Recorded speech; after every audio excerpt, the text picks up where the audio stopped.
Assalamu alaikum everyone. Welcome to my channel Education Arena. Hope you all are doing well. Today the topic which I am going to discuss in front of you people is the outsider.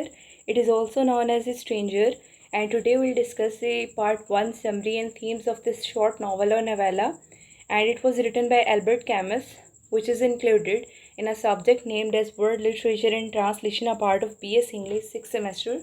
First of all, I would like to start with the writer's introduction. Albert Camus was a French philosopher, author, and journalist, and best known for his contribution to existential and absurdist philosophy. अब ये दो philosophies क्या हैं? Existential philosophy ये है, ये एक philosophy है, ये एक theory है जो emphasize करती है the existence of all individuals as free. और दूसरे नंबर पे absurdist philosophy है. absurdist philosophy जो है वो basically ये एक्सप्लेन करती है कि जो लोग हैं वो एक पर्पसलेस, एक मीनिंगलेस और एक क्योटिक यूनिवर्स के अंदर जो है वो रह रहे हैं. उसके बाद इसके वर्क जो है वो एक्सप्लोर करते हैं ह्यूमन की कंडीशन, पर्टिकुलरली जो उनकी स्ट्रगल है इस क्योटिक और इनडिफरेंट यूनिवर्स के अंदर मीनिंग को फाइंड करने के लिए. सबसे पहले हम जो है इसकी बायोग्राफी को डिस्कस कर लेते हैं. उसमें अर्ली लाइफ एंड एजुकेशन है, बैकग्राउंड एंड बर्थ है. तो he was born on 7th of November 1913 in Mondovi, Algeria, then a part of France. Camus was of French Algerian descent. ठीक है. नेक्स्ट जो है उसका जो फादर है Lucien कैमस, he was died in the battle of मार्ने during World War I when Albert was just 1 year old. His mother Catherine Helene Sins was of Spanish descent and particularly deaf, raising Albert and his older brother in poverty. Education. Despite financial difficulties, Camus excelled academically. He attended the University of Algiers. At university, he studied philosophy and was particularly influenced by the work of Friedrich Nietzsche and existential ideas of Soren Kierkegaard. ठीक है. Existentialism का जो founder है वो basically Soren Kierkegaard है. Next, his studies was interrupted by a bout of tuberculosis which affected him throughout his life. Next हम study करते हैं इसके मेजर जो वर्क्स और फिलोसॉफिकल कॉन्ट्रीब्यूशंस हैं. उसके अंदर सबसे पहले जो है वो मिथ ऑफ सिसिफस है. It was published in 1942. This philosophical essay outlines Camus' concept of absurd, the conflict between human desire for meaning and silent indifferent universe. ये जो इसका essay है बेसिकली Camus का जो concept है absurd का उसको outline करता है कि इंसान की जो desire है meaning तलाश करने के लिए और जो silent indifferent universe है उन दोनों के दरम्यान में जो conflict है, ठीक है, ये essay उस चीज़ को explore करता है. He introduces the idea of the absurd hero exemplified by Sisyphus, who finds contentment in struggle itself rather than any ultimate resolution. उसके बाद सेकंड जो है वो स्ट्रेंजर है. स्ट्रेंजर आउटसाइडर जो आज का हमारा टॉपिक भी है. कैमस का सबसे ज़्यादा फेमस ये नॉवल है, ठीक है. उसमें थीम्स है एलियनेशन के, एब्सर्डिज्म के, एग्जिस्टेंशियलिज्म के, और थ्रू आउट जो है वो प्रोटेगनिस्ट जो मरसोल्ट है वो इमोशनली डिटैच रहता है सोसाइटी से भी और सोसाइटल नॉर्म से भी. नेक्स्ट जो है वो द प्लेग है इन 1947, ठीक है. It was set in the Algerian city of Oran. This novel is an allegory of German occupation of France during World War II. It examines the theme of human suffering, solidarity and collective fight against the indifferent fate. Next, The Rebel in 1951. In this essay, Camus जो है वो explore करता है rebellion nature, ठीक है. The rebel है उस और रिबेलियन नेचर जो है और रेवोल्यूशन की जो नेचर है उसको, और आर्ग्यू करता है निहिलिज्म और टोटेलियरिज्म के अगेंस्ट.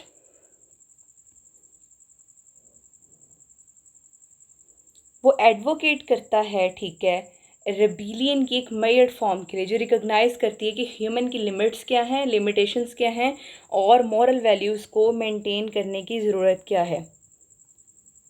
अब टोटेलिटेरियनिज्म जो है बेसिकली क्या है कि एक सिस्टम है, ठीक है, जो गवर्नमेंट का सिस्टम है जो सेंट्रल होता है, ठीक है, और डिक्टेटोरियल होता है और कंप्लीट सब्सर्वियंस उसको स्टेट की जो है वो रिक्वायर होती है, ठीक है. उसके बाद निहिलिज्म बेसिकली क्या होता है? निहिलिज्म एक ऐसा आइडिया है कि सारे जो सोशल और रिलीजियस नॉर्म है बेसिकली उनकी रिजेक्शन होती है, तो दैट इज़ निहिलिज्म। उसके बाद हम चलते हैं हमारे नॉवल, शॉर्ट नोवेला की तरफ। इसको शॉर्ट नॉवल या नोवेला भी कह सकते हैं। The outsider, the stranger. Albert कैमस का जो नॉवल है द आउटसाइडर, उसको द स्ट्रेंजर जो है इसके तौर पर भी ट्रांसलेट किया गया है। ये एग्जिस्टेंशियल और एब्सर्डिस्ट लिटरेचर के अंदर एक सेमिनल वर्क है, ठीक है। 1942 के अंदर इसको पब्लिश कराया गया था और ये मर्सॉल की एक जो है वो स्टोरी को बताते हैं, ठीक है। एक ये डिस्पैशनेट और इमोशनली डिटैच्ड मैन है, ठीक है, जो फ्रेंच अल्जेरिया में रहता है, ठीक है। नॉवल स्टार्ट होता है, एक बहुत फेमस ओपनिंग लाइन है लिटरेचर के अंदर, मदर डाइड टुडे और may be yesterday, I can not be sure. कि उसको इतना ही नहीं पता होता कि उसकी माँ की डेथ आज हुई है या कल हुई थी। So he was unsure about that. This is most basic famous opening line in the literature, and it shows the absurd nature of Mersault. Now we'll start the summary of part 1. First of all, I would like to say that in part 1 there are basically 6 chapters. The first chapter is about the funeral of Mersault's mother. The novel begin, novel जो है वो शुरू होता है जब मर्सॉल्ट को एक Telegram मिलता है जिसको इन्फॉर्म करता है कि उसकी मदर की डेथ हो चुकी है, ठीक है। वो अल्जायर में रहता है और एक शिपिंग ऑफिस के अंदर जो है वो काम करता है। अब मर्सॉल्ट जो है वो मेरेंगो की तरफ जो है वो ट्रेवल करता है, जहाँ पर ओल्ड लोगों का जो है वो घर होता है और उसकी मदर वहाँ पर रह रही होती है। और उस घर में जो वो एक डायरेक्टर से मिलता है और एक केयर टेकर से मिलता है और वो ऑब्जर्व करता है उनके रिएक्शंस को और इमोशनली वो डीटैच रहता है उनसे, ठीक है। अब विजिल के दौरान जो मर्सॉल्ट है वो जो नाइट है, ठीक है, वो अपनी मदर के कफन के पास जो है वो गुजारता है, लेकिन कंसर्न्ड होता है वो ज़्यादा फिजिकल डिस्कम्फर्ट के साथ, लाइक हीट, और उसकी जो नीड है स्लीप के लिए। नेक्स्ट डे क्या है कि वो अटेंड करता है फ्यूनरल को और वो नोटिस करता है ऑप्रेसिव हीट और रिएक्शन जो दूसरे अटेंडीज़ का है, ठीक है, लेकिन शो करता है कोई इमोशन नहीं अपनी मदर की डेथ के बारे में, हालांकि दूसरे लोग जो है इस चीज़ को शो कर रहे होते हैं। चैप्टर 2 जो है वो बेसिकली मैरी कॉर्डोना उसकी और उसकी रूटीन के बारे में है। बेसिकली एक को वर्कर है, ठीक है।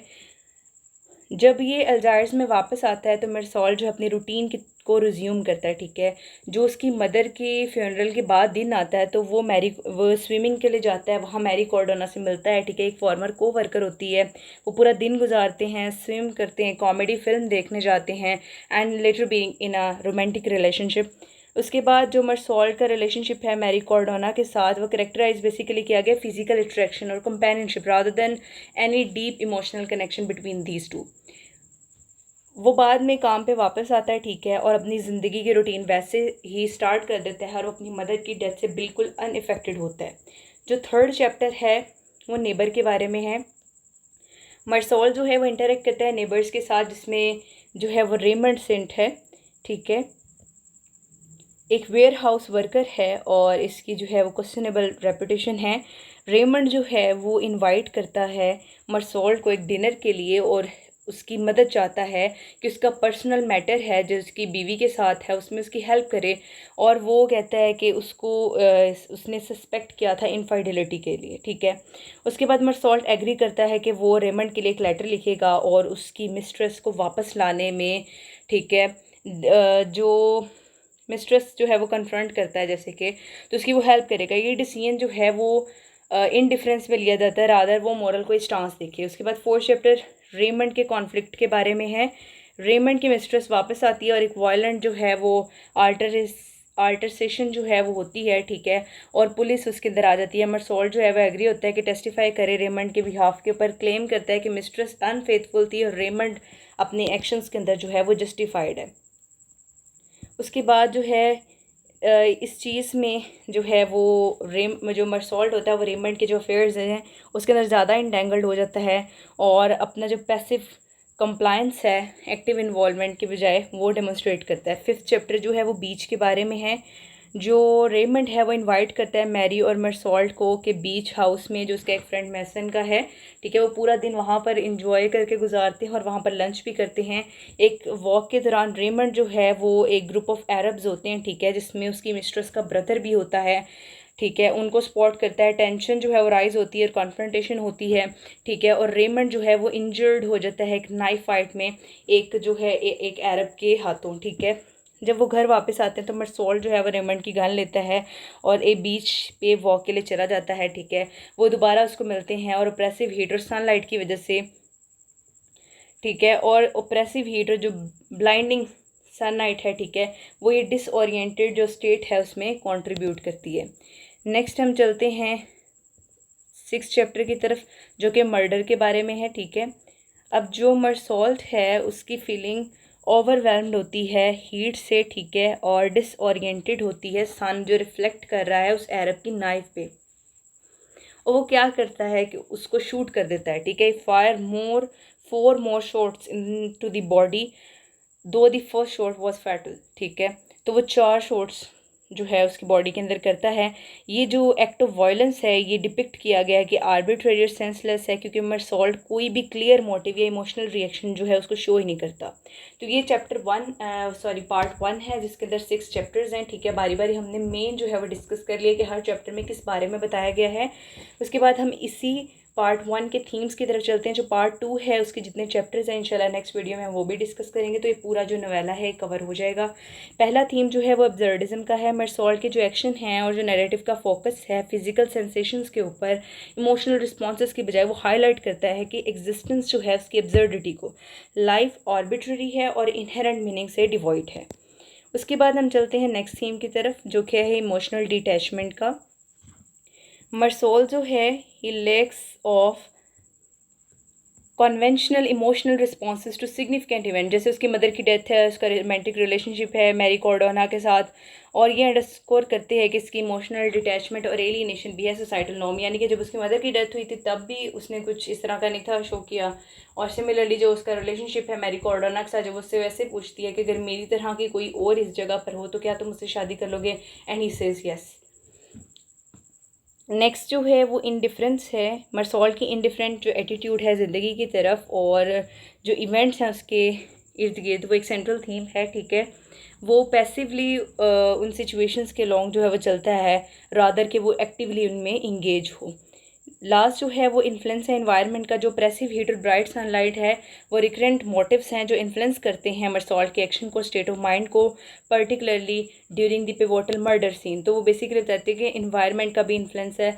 लास्ट जो हमारा थीम है वो आइसोलेशन का है। मरसोल्ट की जो डिटैचमेंट और इनडिफरेंस है, ठीक है, इसको सोसाइटी से और उन लोगों से भी जो इसके बहुत क्लोज है, लाइक मैरी कॉर्डोना, ठीक है, और इसकी मदर, इन सब से जो है वो आइसोलेट कर देते हैं। सो ये आज का हमारा टॉपिक था जिसमें हमने सबसे पहले राइटर को डिस्कस किया। उसके बाद जो है इस जो है आउटसाइडर का हमने इंट्रोडक्शन पढ़ा, एक ब्रीफ था। उसके बाद पार्ट 1 जो है उसके 6 चैप्टर्स हैं, उनकी बारी बारी हमने जो है वो समरी डिस्कस की। उसके बाद हमने इस पार्ट 1 के अंदर जितने भी थीम्स हैं उनको डिस्कस किया। Hope you guys like my videos, my lectures, and if you like so please do like, share and subscribe my channel and press the bell icon for the latest updates. Inshallah in future I'll try to make more informative videos for you people. Thank you very much.